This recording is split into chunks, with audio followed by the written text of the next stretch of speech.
Welcome to Dr. Ashwini's Diaries. இன்னைக்கு இந்த video நம்ம எதை பத்தி பார்க்க போறோம் அப்படினா போஸ்ட் கோவிட் காஃப் அதாவது கொரோனா சரியானதுக்கு அப்புறம் நமக்கு அந்த கோவிட் இன்ஃபெக்ஷன்லாம் போனதுக்கு அப்புறம் கூட நிறைய பேருக்கு பாத்தீங்கன்னா இருமல் இருந்துகிட்டே இருக்கும். சோ இருமல் ரொம்ப ட்ரபிள் பண்ணிக்கிட்டே இருக்கும். சோ இந்த இருமல் எப்படி சரி பண்றது, முதல்ல இந்த இருமல் எதனால வருது, ஏன் சரியாக லேட் ஆகுது, சோ இத பத்தி நம்ம டீடைலா பார்க்கலாம். சோ இந்த வீடியோல பாத்தீங்கன்னா மொத்தம் நான் 6 விஷயம் சொல்ல போறேன். இந்த 6 விஷயம் ஃபாலோ பண்ணோம் அப்படினா சீக்கிரமா நம்மளால அந்த இருமல்ல இருந்து வெளியில வர முடியும். சோ அதனால ஸ்கிப் பண்ணாம பாருங்க. சோ முதல்ல எதனால காஃப் வரும் அப்படினு பாத்தீங்கன்னா நம்மளோட சுவாச பாதை மூச்சு குழாய்க்குள்ள ஏதாவது ஒரு டஸ்டோ இல்லனா ஏதாவது இன்ஃபெக்ஷனோ வைரஸ் பாக்டீரியா அப்படிலாம் சளி ஏதாவது இன்ஃப்ளமேஷன் இரிட்டேஷன் ஏதோ ஒரு விஷயம் சம்திங் உடம்புக்கு தேவையில்லாத விஷயம் நம்மளோட சுவாச பாதைக்குள்ள இருக்கும்போது அப்ப நம்ம உடம்பு என்ன பண்ணும் அப்படினா அதை வெளியில அனுப்பணும் அப்படின்றதுக்காக இருமலை உண்டு பண்ணும். நம்ம ஃபோர்ஸா இருமும்போது உள்ளுக்குள்ள என்னென்ன டஸ்ட் இருக்கோ இல்லனா வைரஸ் இருக்கோ அது வெளியில வரணும்ன்றதுக்காக உடம்பு ஏற்படுத்தக்கூடிய ஒரு தற்காப்பு விஷயம் தான் இந்த காஃப் அப்படிங்கிறது. இப்போ நம்ம சாப்பிட்டுட்டு இருக்கோம்னு வச்சுக்கோங்களேன், தெரியாம சாப்பாடு நம்மளோட மூச்சு குழாய்க்குள்ள போயிருச்சுன்னா அப்ப நமக்கு புறை ஏறுதுன்னு சொல்லுவாங்க இல்லையா, அப்ப நமக்கு இருமல் வரும். எதனால இருமல் வருது அப்படின்னு பாத்தீங்கன்னா ஏன்னா ஃபுட் நமக்கு ஃபுட் பைப்புக்கு போகாம ராங்கா நமக்கு நம்மளோட விண்டு பைப்புக்கு போயிடுது. உள்ளுக்குள்ள போன அந்த ஃபுட் பார்ட்டிகல் வெளியில வர்றதுக்காக தான் நமக்கு இருமல் உண்டு பண்ணுது. ஸோ அதனால தான் காஃப் நமக்கு உடனே வருது. எந்த ஒரு பிரச்சனை நமக்கு காஃப் வந்தாலும் காஃப் தான் கடைசியா சரியாகக்கூடிய சிம்டம்ஸ் அப்படின்னு சொல்லுவாங்க. மற்ற எல்லா சிம்டம்ஸ் போனாலும் நமக்கு காஃப் கொஞ்சம் சரியாக டைம் எடுக்கும். ஏன்னா நமக்கு இன்ஃபெக்ஷன் கிளியர் ஆயிட்டாலும் இப்போ நிறைய பேர் யோசிக்கலாம், எங்களுக்கு தான் கோவிட் சரியாயிடுச்சு, நாங்கள் ரெக்கவர் ஆயிட்டோம், ஆனாலும் சிம்டம்ஸ் மட்டும் அந்த காஃப் மட்டும் இருந்துகிட்டே இருக்கு அப்படின்னு சொல்லுவீங்க. ஏன்னா நம்மளோட வைரஸ் வெளியில போயிட்டாலும் அந்த வைரஸ் ஏற்படுத்தக்கூடிய மாற்றங்கள் ஸ்டில் நம்மளோட விண்டு பைப்புக்குள்ள இருந்துட்டு தான் இருக்கும். உதாரணத்துக்கு சளி இருக்கலாம், ஏதாவது ஒரு இரிட்டேஷன் இருக்கலாம், இல்லை அதுல ரெட்னஸ் ஏதோ சம்திங் சேஞ்சஸ் இருக்கிறதுனால அப்போ நமக்கு அதுவும் சரியாகணுன்றதுக்காக தான் நமக்கு இருமல் வந்துகிட்டே இருக்கு. ஸோ இந்த போஸ்ட் கோவிட் காஃப் எவ்வளோ நாளைக்கு இருக்கும் அப்படின்னு பார்த்தீங்கன்னா குறைஞ்சபட்சம் 2 வாரத்துல இருந்து 4 வாரம் கூட இருக்கும்.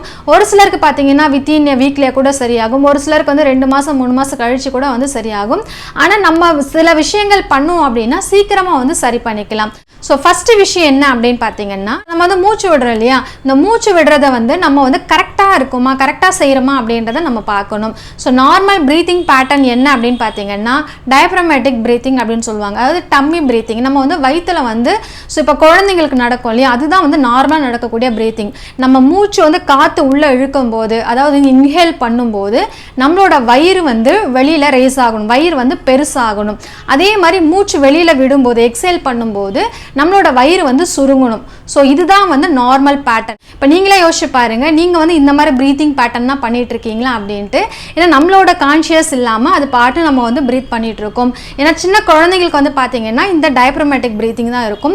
வளர வளர என்ன ஆகும்னு பார்த்தீங்கன்னா செஸ்ட் ப்ரீத்திங். வெறுமனே நமக்கு மூச்சு அப்படியே உள்ள இழுத்து அப்படியே விட்டுட்டு இருப்போம். செஸ்ட் மட்டும் தான் நமக்கு ஏறி இறங்குமே தவிர நம்மளோட வயிறு அப்டாமன் ஏறி இறங்காது. ஸோ முதல் விஷயம் உங்களோட ப்ரீத்திங் பேட்டர்னை இந்த மாதிரி நார்மல் பேட்டர்னுக்கு கொண்டு வாங்க. இது பார்த்தீங்கன்னா நம்ம ரெஸ்ட்ல இருக்கும்போது நம்ம கான்ஷியஸா இருக்கும்போது நமக்கு இப்போ பண்ணணும் அப்படின்னு நினைச்சு பண்ணும்போது ஈஸியா நமக்கு வரும். ஸோ நம்ம முதல்ல ரெஸ்ட்ல இருக்கும்போது நம்ம மூச்சு நல்லா இழுத்து நம்மளோட வயிறு நல்லா வெளியில வரணும். அப்புறம் மூச்சு விடும்போது வயிறு உள்ளுக்குள்ள சுருங்கணும். ஸோ இந்த மாதிரி ரெஸ்ட்ல இருக்கும்போது இது பண்ணி பார்க்கலாம். ஸோ இந்த மாதிரி நம்ம ரெஸ்ட்ல இருக்கும்போது நமக்கு தெரிஞ்சே பண்ணும்போது என்ன ஆகும்னா ஒரு கட்டத்தில் நம்மளுக்கு அறியாமையே நம்ம ஆக்டிவிட்டீஸ்ல இருக்கும்போது வேலை செய்யும் போது கூட இந்த பேட்டர்ன் நமக்கு நார்மலா ஹேபிட்டா வர ஆரம்பிக்கும்.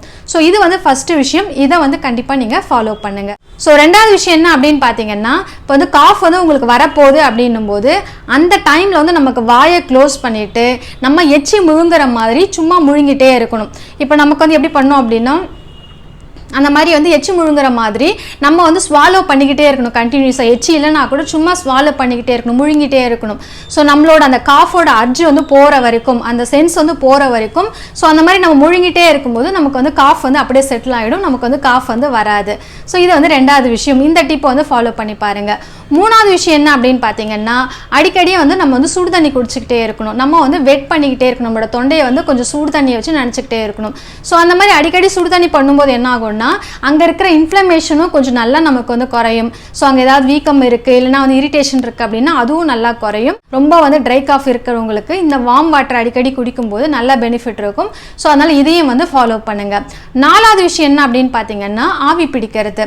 ஸோ இந்த ஆவி பிடிக்கிறதுனால என்ன பெனிஃபிட் அப்படின்னு பார்த்தீங்கன்னா நம்ம வந்து அந்த சூடு காற்று நல்லா வந்து மாய்ஸ்ட் ஹேர் உள்ளுக்குள்ளே போகும்போது நிறைய பேருக்கு வந்து பார்த்தீங்கன்னா சளி வந்து நல்லா கட்டிகிட்டு இருக்கும். அவங்களுக்கு வந்து இருமும்போது சளி சத்தம் கேட்கும், ஆனால் அது வெளியில் வந்து வராது. நல்லா வந்து டைட்டாக இருக்கும்போது அவங்களுக்கு வந்து ரொம்ப இருமறதுக்கே சிரமப்படுவாங்க. ஸோ இந்த மாதிரி ஆவி பிடிக்கும்போது என்ன ஆகும்னா அங்கே இருக்கிற சளி நல்லா மெல்ட் ஆகி நமக்கு ஈஸியாக இலகி வெளியில் வரும். ப்ளஸ் வந்து நமக்கு ஏதாவது இன்ஃப்ளமேஷன் த்ரோட்டில் இருந்தாலும் சரி இல்லை நோஸில் அந்த மாதிரி கொஞ்சம் கொஞ்சம் இருந்துச்சுன்னா கூட அதெல்லாம் கூட நல்லா நமக்கு சரியாகும். ஸோ இந்த விஷயம் ஃபாலோ பண்ணும். ஸோ இதோட கூட சேர்த்து கார்கிலிங் பண்ணலாம், வாய் கொப்பளிக்கலாம். ஸோ வாய் கொப்பளிக்கிறதுனாலும் சேம் நமக்கு வந்து ஸ்டீமிங் எடுக்கிறதுனால என்ன பெனிஃபிட் இருக்கோ அதே மாதிரி பெனிஃபிட் வந்து பார்த்தீங்கன்னா நமக்கு வந்து வாய் கொப்பளிக்கிறதும் இருக்குது. த்ரோட்டில் இருக்கிற அந்த இன்ஃப்ளமேஷன் அங்கே இருக்கிற வீக்கம் அதெல்லாம் நல்லா குறையும். ப்ளஸ் வந்து ரொம்ப ட்ரையாக இல்லாமல் நமக்கு வந்து பார்த்துக்கும். ஸோ அஞ்சாவது விஷயம் என்ன அப்படின்னு பார்த்தீங்கன்னா உங்களோட லெஃப்ட் சைடில் படுக்கிறது. எதுக்காக லெஃப்ட் சைடில் படுக்க சொல்கிறாங்க அப்படின்னு பார்த்தீங்கன்னா லெஃப்ட் சைடில் படுக்கும்போது நம்மளோட ப்ரீத்திங் நமக்கு வந்து நல்லா நார்மலாக இருக்கும். நம்மளோட சர்க்குலேஷன் நல்லா இம்ப்ரூவ் ஆகும். நம்மளோட சர்க்குலேஷன் நம்மளோட ஹார்ட்டுக்கு லங்ஸுக்கு வந்து நல்லா பிளட் சப்ளை போகும். ப்ளஸ் வந்து இன்கேஸ் சளி நல்லா கட்டிகிட்டு இருக்கு, நிறைய பேருக்கு வந்து பார்த்தீங்கன்னா சளி வந்து உள்ளுக்குள்ளே ரொம்ப கட்டிகிட்டு இருக்கும் ஆனால் வெளியில் வந்து வராது. ஸோ அந்த மாதிரி இருக்கிறவங்க வந்து லெஃப்ட் சைடில் படுக்கும்போது என்ன ஆகும்னா சளி வந்து நல்லா ட்ரெயின் ஆகி நமக்கு வந்து ஈஸியாக இலகி வெளியில் வரும். ஸோ அதனால் முடிஞ்ச அளவுக்கு வந்து எப்போவுமே இந்த கோவிட்னாலும் கிடையாது, நம்ம எப்போ தூங்கினாலுமே நம்மளோட லெஃப்ட் சைடில் தூங்கும்போது நம்மளோட ஹார்ட்டுக்கும் லங்ஸுக்கும் ரொம்ப ரொம்ப நல்லது. அதனால் முடிஞ்ச அளவுக்கு வந்து லெஃப்ட் சைடில் படுக்கிற மாதிரி பார்த்துக்கோங்க. ஆறாவது விஷயம் என்ன அப்படின்னு பார்த்தீங்கன்னா சின்ன சின்ன ஹோம் ரெமடிஸ். நம்ம வீட்டில் இருக்கிற சின்ன சின்ன விஷயங்களை நம்ம ஃபாலோ பண்ணி எப்படி வந்து காஃபை குறைக்கிறது அப்படின்றத நான் சொல்கிறேன். ஸோ முதல்ல வந்து பார்த்தீங்கன்னா ஜிஞ்சர். ஸோ இஞ்சியில் வந்து பார்த்தீங்கன்னா நிறைய ஆன்டி பாக்டீரியல் ஆன்டிவைரல் ப்ராப்பர்ட்டி நிறைய இருக்குது, நம்ம எல்லாருக்குமே தெரியும். ஸோ அந்த இஞ்சி வந்து இஞ்சி கஷாயம் குடிக்கலாம், இஞ்சி டீ குடிக்கலாம், டெய்லி ஒரு டீ அந்த மாதிரி இஞ்சி டீ குடிச்சிட்டு வரலாம்.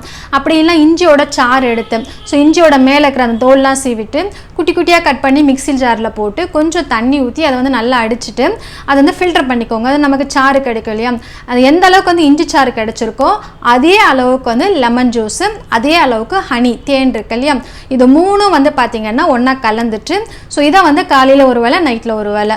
ஸோ இது வந்து பார்த்தீங்கன்னா குறைஞ்சபட்சம் வந்து ஒரு 3 டேஸ்க்கு வந்து நமக்கு வந்து 2 டைம்ஸ் எடுத்துகிட்டு வந்தாலே கண்டிப்பாக அந்த இருமல் நல்லா குறையும், சளியும் நமக்கு வந்து நல்லா குறையும். ஸோ இதை வந்து ட்ரை பண்ணுங்கள்.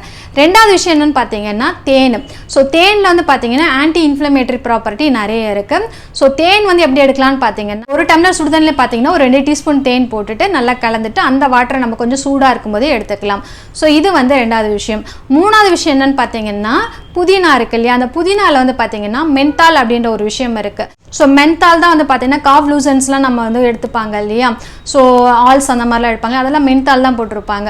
ஸோ அந்த புதினா வந்து நம்ம வந்து கஷாயம் மாதிரி கொஞ்சம் தண்ணியில் போட்டு நல்லா கொதிக்க வச்சு அந்த தண்ணி குடிக்கலாம், அப்படிலாம் டீயில் போட்டு கூட புதினா போட்டு குடிக்கலாம். ஸோ இதுவுமே ரொம்ப ரொம்ப நல்லது, அதனால் இதையும் ட்ரை பண்ணுங்கள். ஸோ அடுத்த விஷயம் என்ன பார்த்தீங்கன்னா மஞ்சள். ஸோ மஞ்சள் நமக்கு எல்லாருக்குமே தெரியும், அதுலேயும் ஆன்டி பாக்டீரியல் ஆன்டிவைரல் ப்ராப்பர்ட்டி நிறைய இருக்குது, காஃப்க்கு ரொம்ப ரொம்ப நல்லது. ஸோ டெய்லி தூங்க போகிறதுக்கு முன்னாடி ஒரு டம்ளர் பாலில் வந்து மிளகு கொஞ்சம் மஞ்சள் ஒரு 1/4 டீஸ்பூன் மஞ்சள் கொஞ்சமாக பெப்பர் பவுடர் இதை போட்டுட்டு நல்லா கலந்துட்டு ஸோ இந்த பாலும் வந்து டெய்லி குடிச்சிட்டு வரலாம். ஸோ இந்த 6 விஷயங்கள் ஃபாலோ பண்ணாலே கண்டிப்பாக வந்து நம்மளோட இருமல்ல இருந்து கட்டாயம் நம்மளால வெளியில் வர முடியும். ஸோ இந்த வீடியோ பிடிச்சிருக்கு அப்படின்னா லைக் பண்ணுங்கள், சப்ஸ்கிரைப் பண்ணுங்கள், ஷேர் பண்ணுங்கள். நான் இன்னொரு வீடியோவில் சந்திக்கிறேன். நன்றி, வணக்கம்.